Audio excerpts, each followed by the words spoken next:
नमस्कार, मैं doctor Mukhopadhyay, sports injuries and arthroscopy surgeon, और इस सीरीज में हम डिस्कस कर रहे हैं कार्टिलेज इंजरीज के बारे में। So once the cartilage injury has been diagnosed and it has been confirmed that there is no other associated injury and आपका alignment joint का ठीक है, so cartilage repair के लिए हम दूरबीन से आर्थोस्कोपी के लिए भी बहुत चीजें कर सकते हैं। अगर छोटे लीजन्स हैं, वेरी स्मॉल लीजन्स, उस केसेस में हम cartilage stimulation using small fracture into the bone, small drilling into the bone, abrading the surface या फिर artificial cartilage fillers like chondrofiller use कर सकते हैं। अगर आपका कार्टिलेज लीजन बड़ा है साइज में, तो हम नॉन वेट बेरिंग एरिया से कार्टिलेज लेके कार्टिलेज ट्रांसप्लांट भी कर सकते हैं, कार्टिलेज प्लग्स लगा सकते हैं, या फिर आपके कार्टिलेज को लेके उसको आउटसाइड लैब में कल्चर करके ग्रो करके वापस से उस लीजन में डाल सकते हैं एज अ ACI टेक्निक। इन सब के बारे में हम एक्सपर्ट्स हैं, हम बहुत सारे ऐसे केसेस करते हैं एंड हर केस को, हर पेशेंट को इंडिविजुअलाइज ट्रीटमेंट ही देते हैं।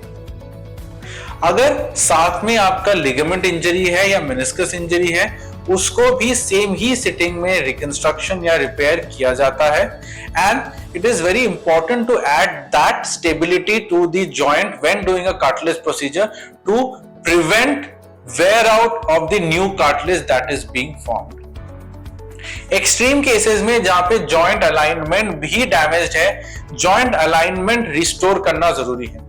Recently in fact I think last 2 से 3 हफ्ते पहले ही एक पेशेंट आए थे, मैराथन रनर है, इंटरनेशनली भी काफी मैराथन्स दौड़ते हैं एंड ऑलमोस्ट प्रोफेशनल है in that field. He had been suffering from knee pain for quite some time, बहुत जगह दिखा चुके थे, MRI पे लोगों ने सिर्फ मेनिस्कस टियर ही पकड़ा था। People never commented on his cartilage wear out. जब मेरे पास आए, मेनिस्कस टियर तो मैंने देखा ही, उसके लिए मेनिस्कस रिपेयर करना ही था, पर कार्टिलेज वेयर आउट हो चुका था एंड कार्टिलेज वेयर आउट का इनमें मेन कारण, in addition to the meniscus tear, was the mal alignment of the joint. उनके नीज अंदर की तरफ बेंड थे। ही वाज एक्सपेक्टिंग कि मेनिस्कस रिपेयर होगा और 2-3 हफ्ते में he would be back to marathons.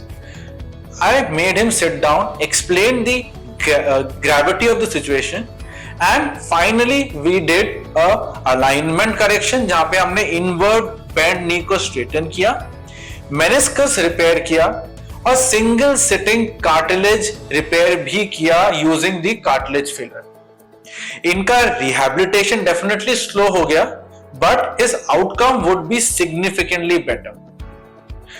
Meniscus and cartilage के बाद, ACL एंड कार्टिलेज के बाद, आइसोलेटेड कार्टिलेज के बाद, अलाइनमेंट करेक्शन एंड कार्टिलेज के बाद रिहैबिलिटेशन अलग अलग होते हैं।